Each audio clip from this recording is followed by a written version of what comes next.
Olá, eu sou Vid Pramad e criei em 1987 o tarot terapêutico quando, depois de 7 anos usando o tarot adivinhatório, percebi que essa abordagem não ajuda a nossos consultantes a crescer.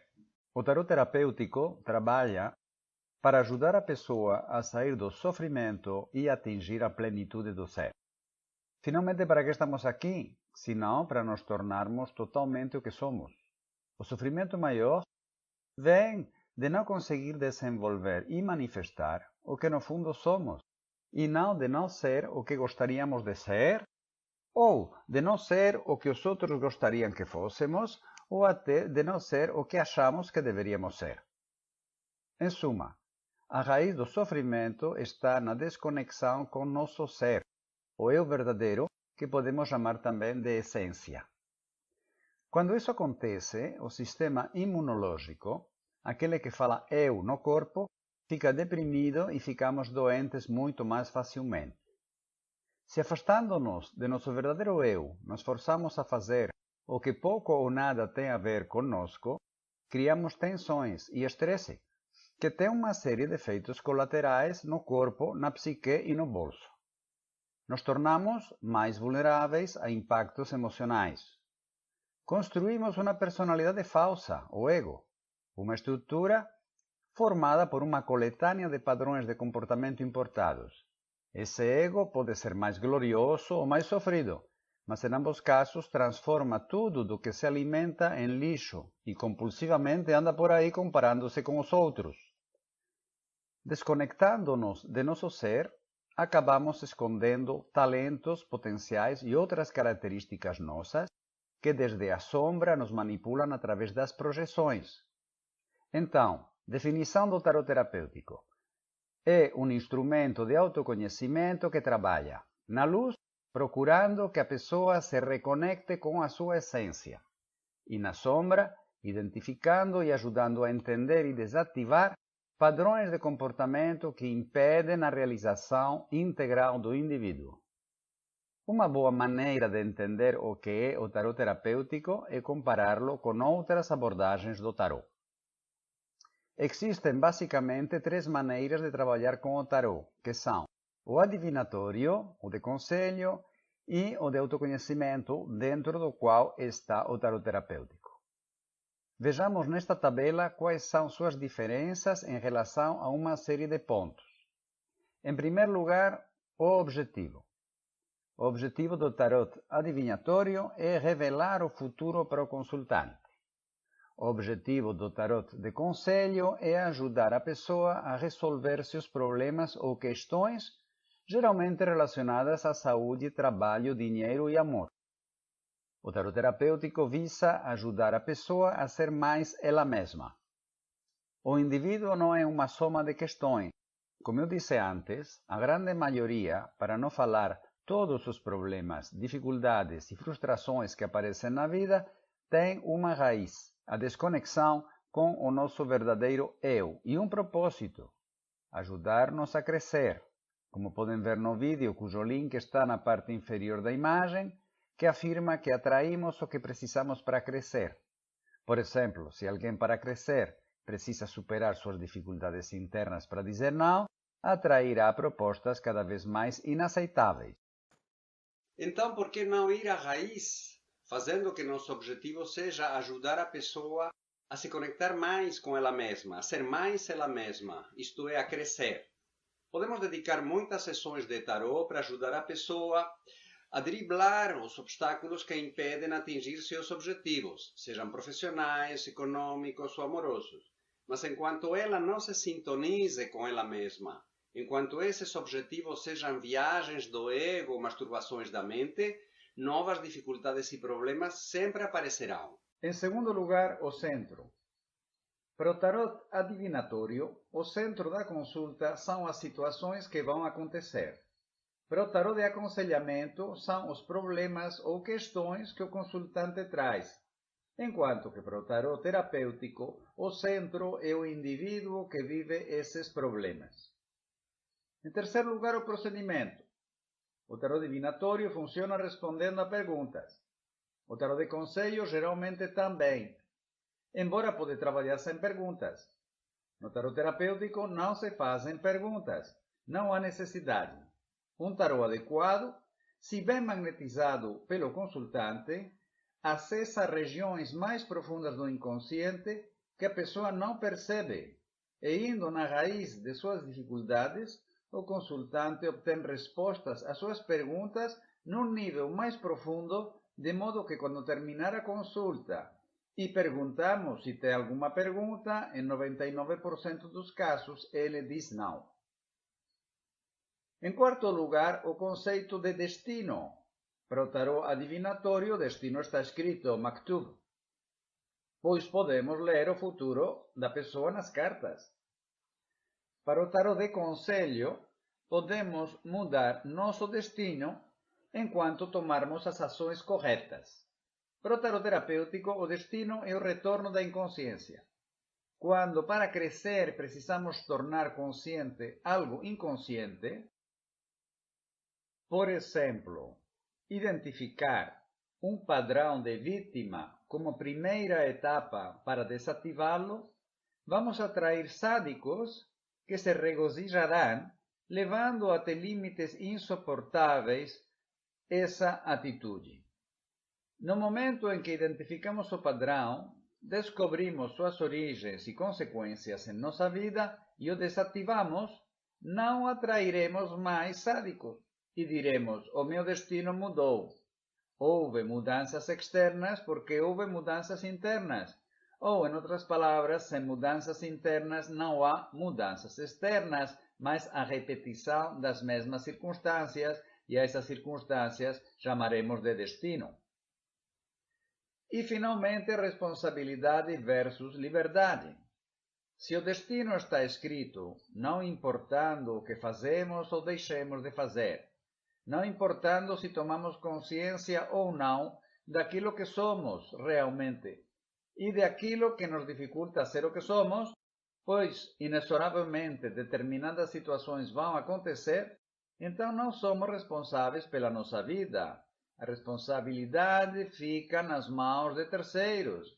A vontade divina, a existência, a boa ou má sorte, as energias, o mau olhado que o vizinho jogou em nós, etc.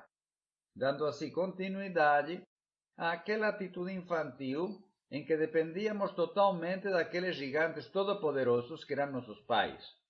E onde está a liberdade? Sumiu.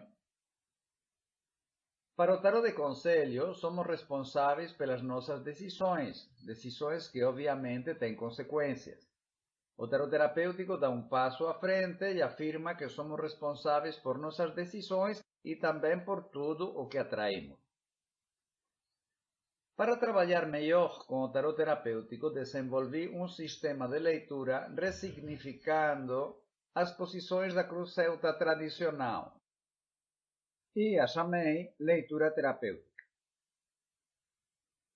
Mas, para trabalhar com ela, precisamos esclarecer duas coisas. Primeiro, é anacrônico, se quisermos fazer uma leitura terapêutica, usar baralhos contaminados pelas velhas doutrinas, que glorificam o sacrifício, a renúncia, a submissão a poderes superiores, que pedem para reprimir o lado animal e que satanizam os instintos, especialmente a sexualidade. Os tempos mudaram, estamos avançando na nova era, a era de Aquário. O paradigma está mudando, lentamente, mas está mudando. A mulher é o motor da mudança. Portanto, embora no módulo teórico da formação em tarot terapêutico vamos mostrar 8 baralhos diferentes, na imagem temos o louco nos 8 tarôs, vamos estudar em profundidade o tarot de Thoth, um tarot moderno concluído em 1944 e limpo de todas aquelas besteiras absurdas e manipuladoras. Um tarot desenhado por Frieda Harris com a orientação de Aleister Crowley, mais adequado para penetrar e compreender os meandros da psique do ser humano atual. A segunda questão é entender que as cartas não são boas ou ruins. Tem cartas que têm significados evolutivos e significados involutivos. Usaremos uns ou outros dependendo da posição em que aparecem na leitura terapêutica. Vamos chamá-las de cartas comuns e são a maioria delas. Há cartas que só têm significados involutivos, pois ilustram mecanismos neuróticos específicos. Vamos chamar essas cartas de sombrias e são: dos arcanos maiores, só a Lua. Dos paus, o 2 e o 10. Das copas, o 5, o 7, o 8 e o 10. Das espadas, o 2, o 3, o 5, o 7, o 8 e o 9. E dos discos, o 5 e o 7. Na imagem podem ver a leitura terapêutica com suas diferentes posições. Os números indicam a ordem na qual sacamos as cartas do baralho depois de ser magnetizadas, embaralhadas e cortadas.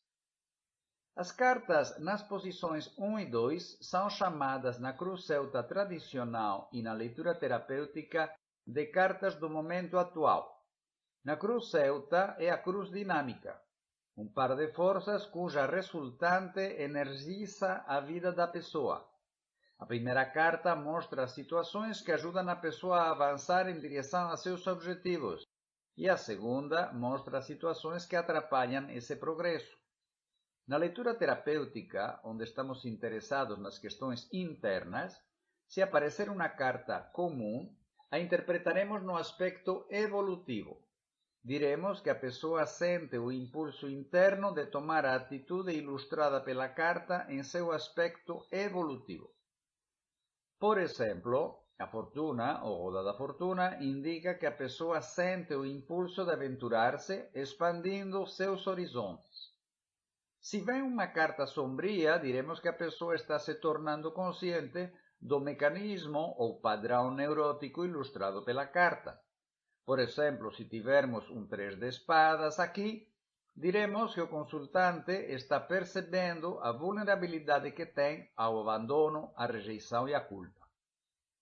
Às vezes, se temos nessas posições 1 e 2 uma carta comum e uma sombria, podemos identificar um conflito em que a sombria mostra o mecanismo neurótico que freia o impulso evolutivo ilustrado pela carta comum. Nos exemplos anteriores, poderia ser o medo de ser rejeitado, abandonado ou culpado, torna difícil para a pessoa expandir seus horizontes. Também podemos ver um conflito quando a carta sombria mostra o gancho com a âncora, que logo veremos o que significa, enquanto a comum identifica uma tendência ou atitude de liberação. Às vezes podemos ver na segunda carta os efeitos da primeira, algo que talvez ainda não tenha se manifestado, mas já está incubado. A carta da posição 4 na cruz celta é a que revela o passado. Mostra situações passadas que influenciam o momento presente. Revela as bases do assunto ou da situação atual em um momento distante no passado. Na leitura terapêutica, esta posição é um dos principais eixos da leitura e eu a chamo de âncora. Por aquilo de que até que os marinheiros não içam a âncora das águas não tão transparentes do fundo do porto, da sombra do inconsciente, até a luz do convés, o barco não pode zarpar. E vemos nela os padrões neuróticos crônicos que impedem o crescimento da pessoa, encadeando-a à programação infantil, ou seja, ao passado. E isso constitui o nó que hoje pode e deve ser desatado para que a pessoa se transforme, cresça e amadureça. Uma carta sombria na posição da âncora identificará exatamente esse padrão. Por exemplo, o 8 de espadas denunciará um mecanismo mental de autossabotagem. Agora, se uma carta comum aparece aqui, podemos lê-la por excesso ou por falta, isto é, por excesso na expressão do lado involutivo ou por falta na expressão do lado evolutivo. Assim, o imperador, que representa o princípio masculino materializado, Por exceso, mostra o tirano psicopata que teme que os outros acabem com ele e precisa se impor, sempre acumulando poder, seja econômico, político, familiar, etc. Por falta, indica que a pessoa não desenvolveu seu lado masculino, sua capacidade de partir para a ação e atingir resultados, aquele lado que proporciona independência, especialmente econômica. Não manda na sua vida, projeta esse lado masculino nos outros e se prende a maridos, esposas, chefes, familiares ou colegas autoritários. E como sabemos se interpretamos uma carta comum na âncora por excesso ou por falta? Todas as cartas da leitura terapêutica fazem parte da mesma história. Não pode haver contradições entre o que cartas de diferentes posições, especialmente entre a voz da essência, que já vamos ver, e a âncora. Ou sendo que o padrão neurótico crônico, que chamamos de âncora, vem da infância, deve, portanto, estar em sintonia também com as cartas da infância. No caso das figuras da corte e dos arcanos menores, a presença ou ausência de elementos fogo, água, ar e terra no mapa astral do consultante nos ajudará muito. Quando não conseguimos decidirmos por uma determinada opção, podemos perguntar ao consultante: esta carta pode ser interpretada assim ou assado. Que interpretação faz mais sentido para você? Em 90% dos casos, a pessoa dirá: as duas. É por isso que estávamos na dúvida. Frequentemente, essa âncora, da qual o consultante pode estar mais ou menos consciente, é uma espécie de máscara com a qual se esconde e se defende para não encarar a realidade ou suas verdadeiras emoções e obter a aprovação dos outros e evitar voltar a passar pelas situações de sofrimento que já passou, especialmente na infância. Na cruz celta tradicional, a carta da posição número 9 revela as emoções, medos, esperanças, sentimentos e desejos ocultos mais íntimos do consultante. Alguns autores estudam aqui os fatores inconscientes que influenciam ou pressionam o cliente no momento presente. Como esses fatores são fundamentalmente a programação infantil que continua a nos manipular desde o inconsciente, na leitura terapêutica eu chamo a esta posição de infância. Como já mencionei, na infância estão as origens da âncora. Mesmo numa infância que podemos considerar feliz, sempre houve algum tipo de programação. E para isso a carta está apontando. Uma carta sombria pode mostrar uma característica neurótica do ambiente familiar que a criança provavelmente incorporou. Por exemplo, o 8 de copas identificaria um lar triste formado por pessoas com tendências à depressão.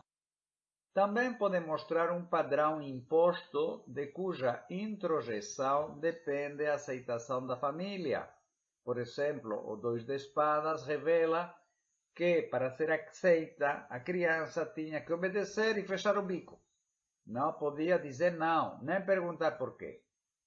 Se tivermos uma carta comum na posição da infância, podemos considerar que o aspecto evolutivo ilustrado por essa carta foi reprimido, isto é, mostra que características, aspectos ou talentos da criança foram impedidos de se manifestar. O cavaleiro de copas, aquele que toma iniciativas decididas a partir de suas emoções nesta posição, sugere que tais iniciativas não foram permitidas.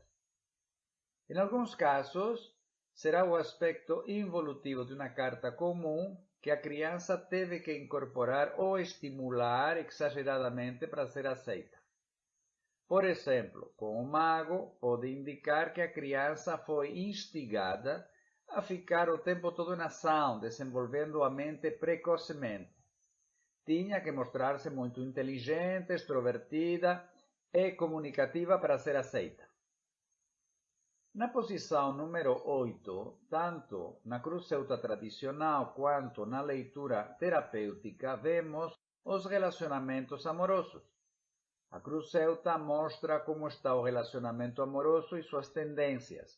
Vai melhorar, haverá problemas, vai acabar ou até mesmo pode falar dos sentimentos do parceiro ou parceira ou até denunciar infidelidades. Na leitura terapêutica nunca faremos esse tipo de interpretação. Dizer como a relação está, a pessoa já sabe. E profetizar um casamento ou um divórcio é induzi-la a tomar certas decisões que só a ela cabem. Tampouco vamos falar dos sentimentos que outras pessoas têm com o nosso consultante. A leitura terapêutica interpreta as cartas desta posição de duas maneiras. Primeira, vemos aqui as atitudes ou compreensões internas que são estimuladas de forma prazerosa ou não pelo relacionamento atual ou relações anteriores, se a pessoa não está se relacionando neste momento. As cartas comuns são lidas em seu aspecto evolutivo. Por exemplo, o imperador pode mostrar que o relacionamento ajuda a pessoa a se afirmar, definir seus objetivos e materializá-los. As cartas sombrias indicam que o relacionamento ajuda a pessoa a perceber o mecanismo neurótico ilustrado pela carta. O 2 de espadas mostraria que o relacionamento, de uma forma agradável ou não, coloca em evidência para a pessoa sua dificuldade para dizer não, para confrontar ou mandar para as favas, coisa que é o primeiro passo para trabalhar dita dificuldade. A segunda interpretação nesta posição mostra a imagem que a pessoa vende no mercado dos relacionamentos amorosos para tentar satisfazer suas necessidades de carinho, atenção e sexo, frequentemente arriscando-se ou expondo-se ao mínimo. Esta imagem pode ser a expressão da âncora no mundo dos relacionamentos amorosos. As cartas sombrias são sempre lidas da primeira maneira, o que a pessoa pode aprender de si mesma. E as comuns podem ser lidas de ambas maneiras. Se escolhermos a primeira opção, leremos a carta em seu aspecto evolutivo. E se escolhermos a segunda, faremos isso no seu aspecto involutivo. Por exemplo, o imperador indicaria na segunda opção que a pessoa apresenta uma fachada todo-poderosa que só aceita relacionamentos com pessoas que se submetem à sua autoridade. A Cruz Celta tradicional vê na posição de número 7 o carisma, algo profundo e inerente ao ser. Na leitura terapêutica, esta posição se chama a voz da essência, ou necessidade interna, e vemos nela as necessidades mais importantes e urgentes do ser interno, a voz de sua essência, seu grito de socorro, pedindo atitudes de acordo com a sua realidade interior, saúde e bem-estar. Um arcano maior, nesta posição, indica que arquetipo ou princípio universal precisa ser deixado de projetar, resgatado, desenvolvido e integrado. As cartas comuns serão sempre interpretadas em seu aspecto evolutivo, pedindo à pessoa que supere as suas dificuldades internas para desenvolver o aspecto evolutivo da carta. Por exemplo, o mago pedirá que a pessoa entre em ação, se comunique e desenvolva ideias e projetos. Uma carta sombria sugere identificar, trabalhar e desativar o mecanismo neurótico correspondente. Para isso é conveniente lembrar as origens e identificar as consequências desse mecanismo. O 7 de copas, por exemplo, sugere que a pessoa entenda por que procura freneticamente prazer através das compensações. Com isso, chegamos ao diagnóstico. Como vocês devem ter notado, uma sessão de tarot terapêutico tem um paralelismo interessante com uma consulta com um profissional da saúde. As cartas do momento atual são os sintomas, as da âncora, a doença, cujas origens estão na infância. O corpo possui um sistema autorregulador que procura continuamente o equilíbrio, tomando suas próprias iniciativas para o retorno à boa saúde. Frequentemente, essas iniciativas corporais são confundidas com os sintomas da doença e eliminadas. Um exemplo é a gripe. Quando o sistema imunológico está enfraquecido, os vírus, que estão sempre por aí, nos atacam e ficamos gripados. Nosso corpo se defende contra-atacando com os glóbulos brancos e aumentando a temperatura corporal, porque eles funcionam melhor em temperaturas mais altas. Também perdemos nosso apetite, porque o organismo não quer gastar energia na digestão. Muitas vezes, confundindo a febre com a doença, forçamos nossos filhos a comer enquanto aplicamos antitérmicos. No tarot terapêutico, a tendência que o ser tem de recuperar a sua saúde está expressada nas cartas da voz da essência. Se o nosso médico tem uma visão ampla, não só reduzida a identificar sintomas e ocultá-los com remédios, estará interessado em saber como estão nossos relacionamentos mais importantes, se geram alegria, prazer, raiva, tristeza, sofrimento, etc. No tarot temos a posição dos relacionamentos amorosos. Quando entendemos o conflito interno, suas origens e manifestações, e temos um diagnóstico, chega o momento da ação, da receita. No tarot terapêutico, a receita é a carta da posição do método. Na posição número 5, a cruz celta tradicional identifica a base da questão enunciada pelo consultante. Na leitura terapêutica, eu chamo essa posição de método. Uma carta comum será interpretada sempre em seu aspecto evolutivo, mostrando as atitudes a serem tomadas. Assim, por exemplo, o arcano do tesão, em muitos tarots a força, sugere que a pessoa trabalhe para integrar seus aspectos animal e racional. Já uma carta sombria sugerirá identificar, trabalhar e desativar o mecanismo neurótico ilustrado pela carta. Por exemplo, o 7 de espadas sugere que a pessoa identifique, trabalhe e desative sua mente esponja, que fica absorvendo as expectativas, necessidades, conselhos, ordens e opiniões dos outros, incluindo também as convenções sociais. Podem ver que as interpretações na voz da essência e método são bastante parecidas, diferenciando-se basicamente em sua procedência. Uma vem da essência e outra é o que o tarot sugere. É óbvio que se a pessoa não faz nada, a âncora é reforçada. No entanto, isso não deve ser usado como uma ameaça. Cuidado! Nas posições da voz da essência e do método, nunca diremos a nosso consulente que tem que ser isto ou aquilo.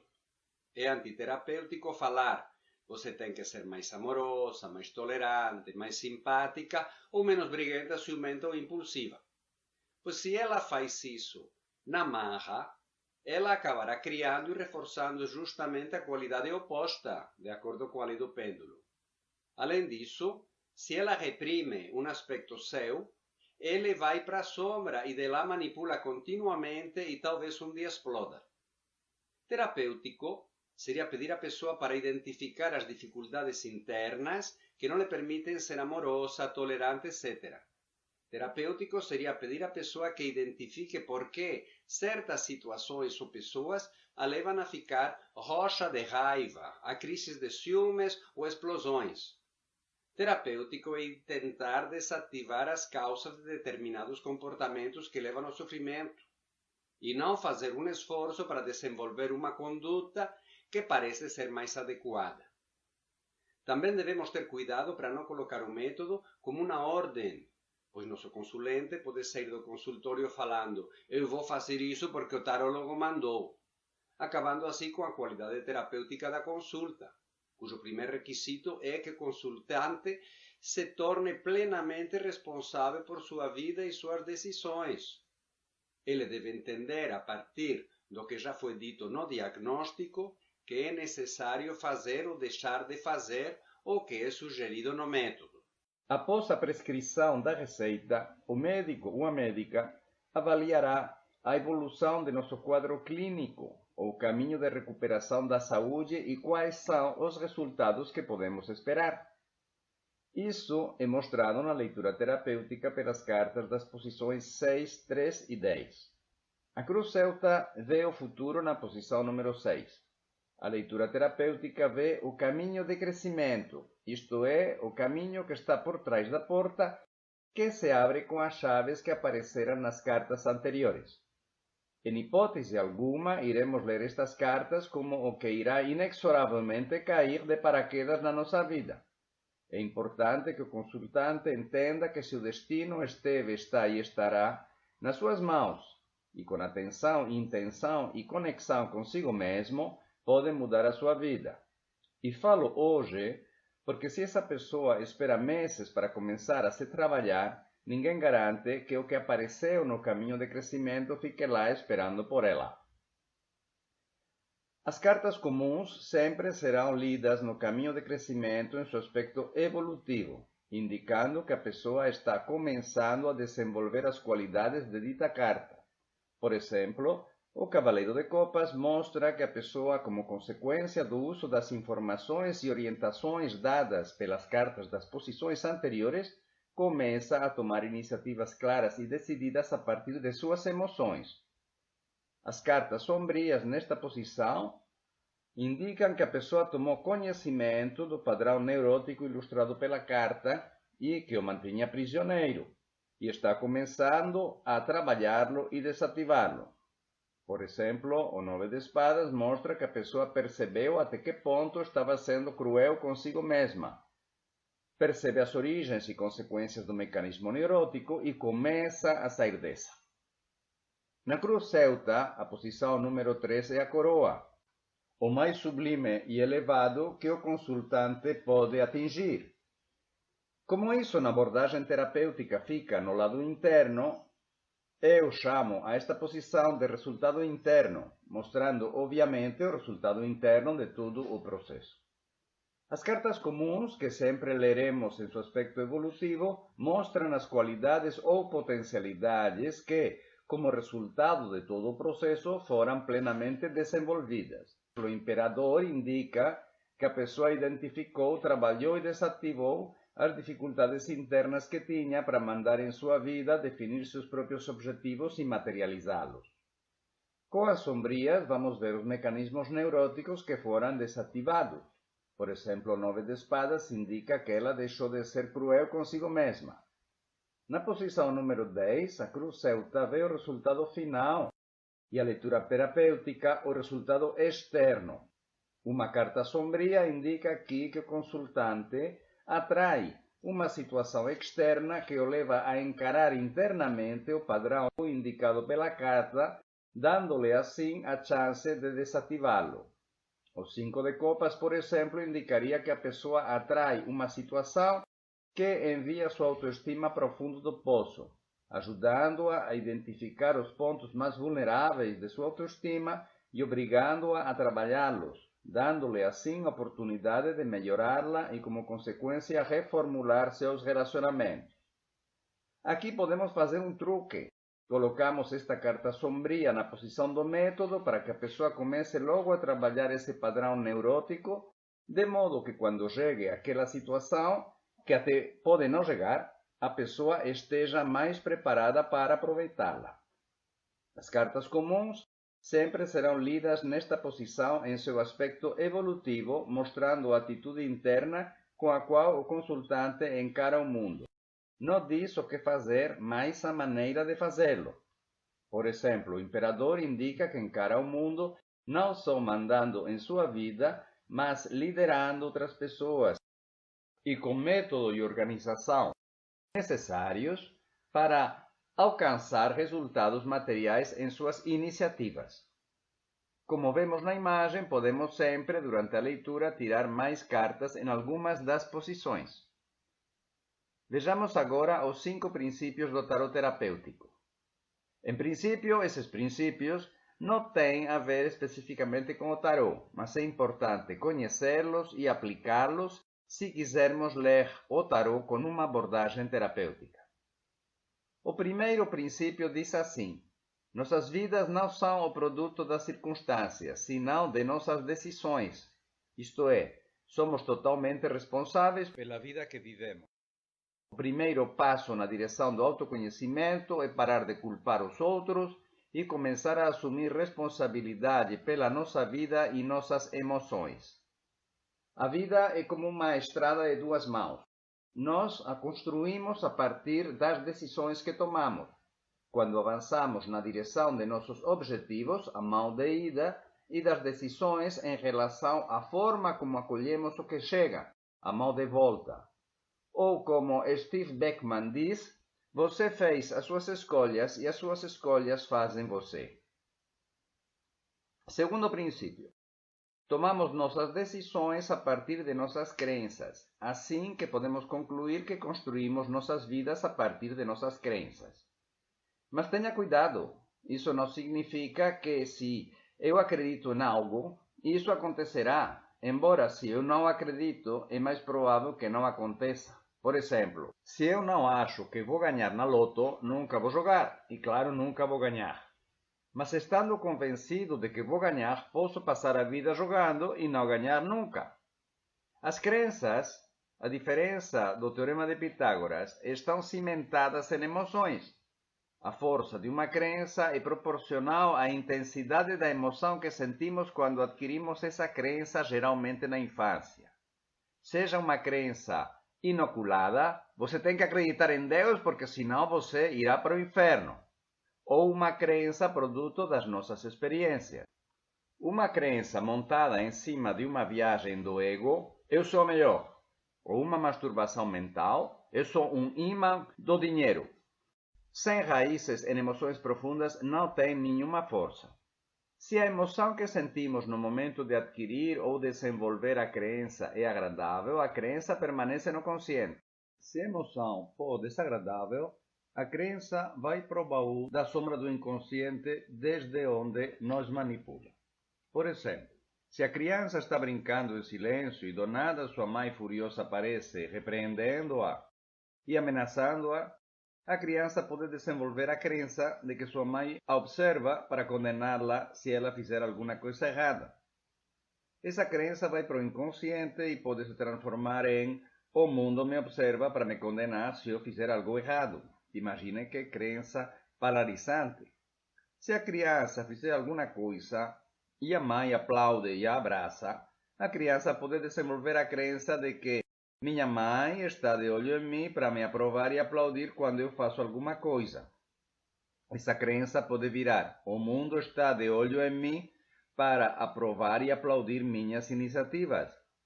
Ambas são crenças, ambas podem ter nada a ver com a realidade. No entanto, a segunda favorece a expressão dos talentos da pessoa e, portanto, o seu progresso em direção à plenitude do seu ser.